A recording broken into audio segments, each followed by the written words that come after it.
What up, fish friends? In today's video, I'm going to be answering a question on many people's mind. What's better, a high-tech or low-tech planted aquarium? All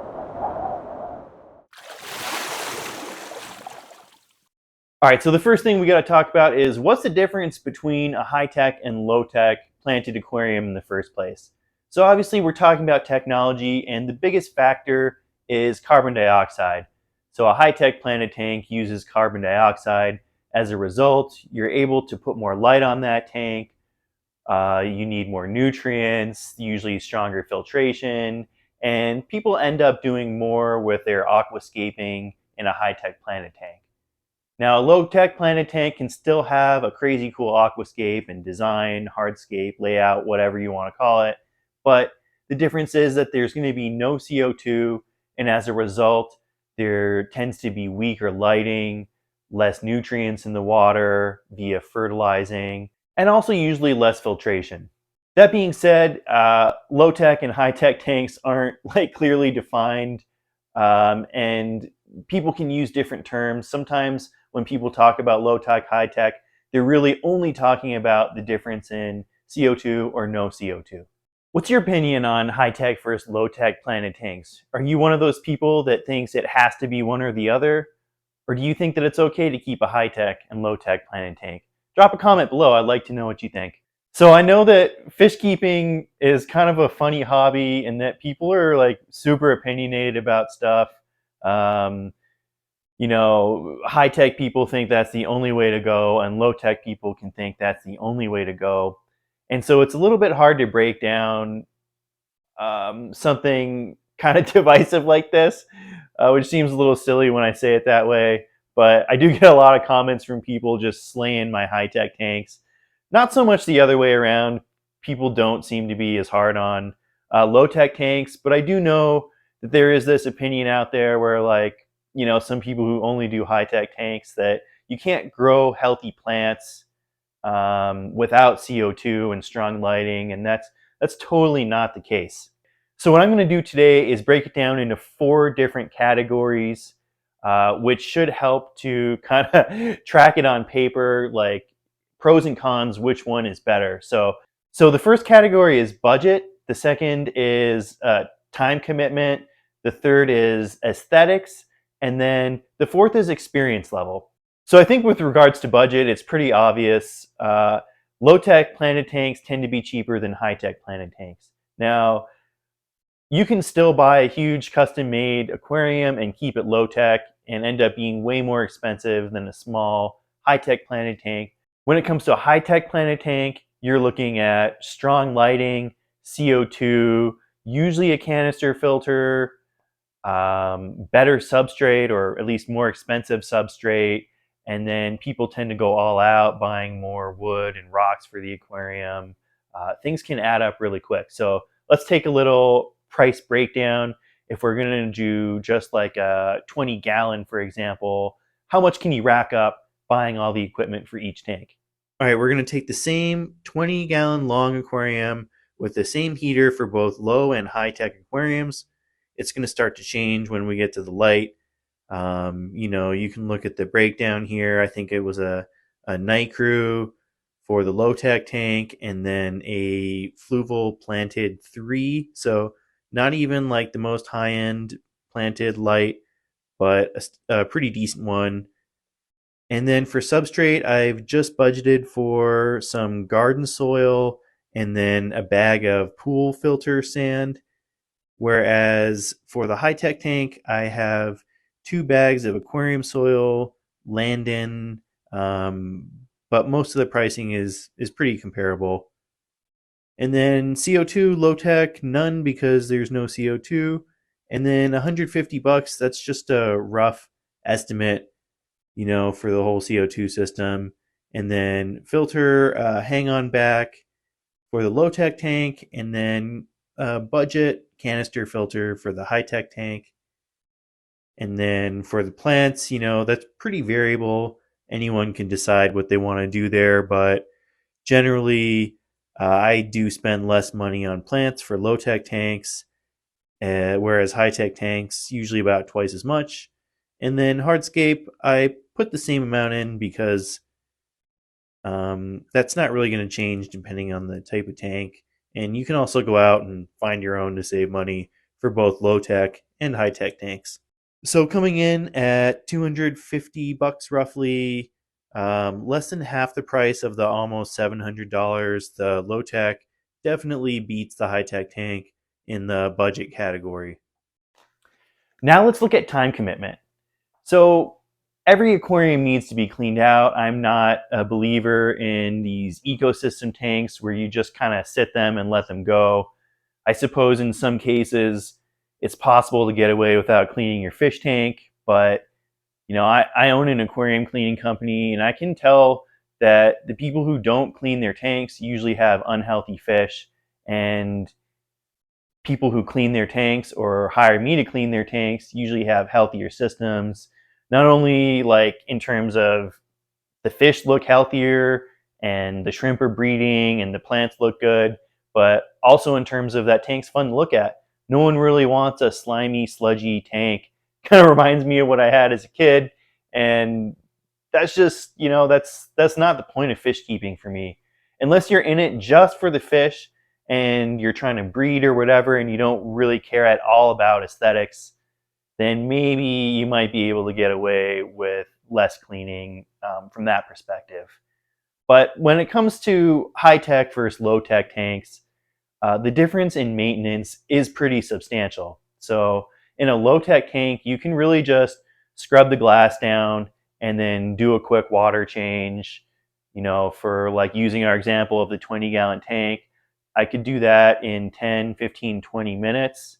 And then when it comes to a high tech tank, because you have all that energy on the tank, and when I talk about energy, I mean light and nutrition, so fertilizer, those kind of things can promote algae growth.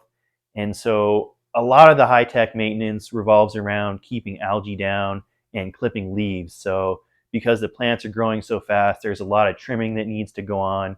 In the low tech tank, because there's less light and less nutrients in the water column, you're not really going to be spending as much time hacking back at plants, cutting heads and sticking them back in the substrate, that sort of stuff.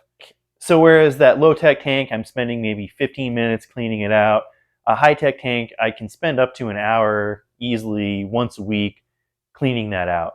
And for people who are like really into low-tech tanks, that sounds kind of crazy. Like, why would you want to spend that much time cleaning? But some people like to stay busy like me. I'm kind of an antsy person and I like having hobbies. It's not just about keeping fish, it's about creating a piece of art and keeping that art clean. It's living art. It's not like a painting that's a one and done. Once you're finished, you set it on the wall and it's fine. A truly beautiful high-tech aquascape tank needs a lot of maintenance to stay good. All right, so with regards to, time allotment and maintenance and stuff, I would say that the low-tech Planet Tech definitely wins this category over the high-tech tank. All right, so the third category is aesthetics, and this one is probably the hardest to definitively say which one is better, low-tech or high-tech.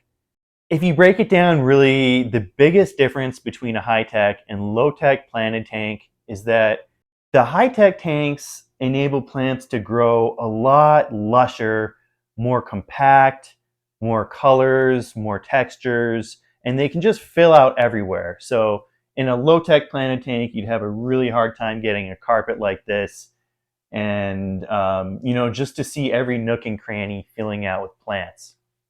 So the interesting thing is, like, this isn't actually natural, and I'm all right with that. So aesthetically, if your goal is to have a really cool planted tank, then it seems like high tech may be the way to go. Although, if your goal aesthetically is to create something super natural, then like a biotope aquarium, then using the low tech system would probably be the way to go. My opinion would be that high tech tanks definitely win this category. Let's take a look at a few tanks that I set up around my house and at some of my clients' homes to look at the difference between high tech and low tech tanks. This first tank here is one of my favorite tanks. I set it up at a local cat cafe called NoCo Cat Cafe. It's a low tech tank that's extremely budget friendly. I've used old substrate in the back and capped it with a little bit of sand in the front, and then threw some plant clippings in from other tanks, and it filled in really well. There's a couple low budget night crews on top. They're clearly doing the job because all the plants look great. But if you compare that to a high-tech tank like this one that's been behind me the whole time, you can see that the plants are a lot healthier here, just more robust, full of life, vibrant, and just filling out every corner of the tank, especially when it comes to the carpet. And then here's another high-tech tank that I take care of, and the plants are just going berserk everywhere. The carpet along the bottom is just as lush as can be. And then just one more low-tech tank. This one is by far the easiest tank to maintain. It gets one cleaning a month. It's got some algae spots in it, but overall it's got really healthy plant growth and the fish are all super healthy. As much as I love these low-tech systems and understand the appeal to them, I do have to say that high-tech tanks are going to take the point for this category.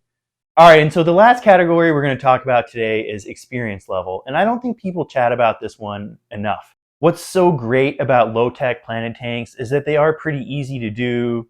We already talked about affordability and time constraints, but then, experience level, anyone can really dip their toes in the hobby with a low-tech planted tank. It does take experience, maybe setting up 2 or 3 tanks or maintaining one for a year or so before I think someone is really ready to jump into the high-tech system. You just need to understand some of the fundamental components to keeping an aquarium, like water chemistry, doing maintenance properly, keeping algae down, keeping your fish healthy, all that sort of stuff. You need to really have a firm understanding before you can start adding extra elements like high fertilizing dosages, intense lighting, and CO2. If you're not really careful, you can either harm your fish or end up with a massive algae farm. So with regards to this category, I think low-tech planted tanks are going to take the point again. It's just such a great way to allow people to enter the hobby. And I do understand that experience really is a limiting factor for people. I know a lot of my clients are afraid to use CO2 or fertilizers, and it's something that kind of holds them back. But once you feel educated and experienced enough, the high-tech planted tanks are really such a great way to advance your skill set in the hobby. If you're looking to be artistic about it, to create a diorama style tank, or just something that's more dynamic, then heading into that high-tech system is really the way to go. I've created some really cool tanks over the years using high-tech methods, and some really nice low-tech planted tanks. Once you start going into this high-tech system, you end up with a lot more options in terms of how you're going to set tanks up. So I love watching other channels, like Green Aqua is one of my favorites. They have so much diversity in their tanks. They've set up like avatar style aquariums. And then looking at some of the stuff that I've done, like this mountain tank, I never would have been able to pull this off without the high-tech system.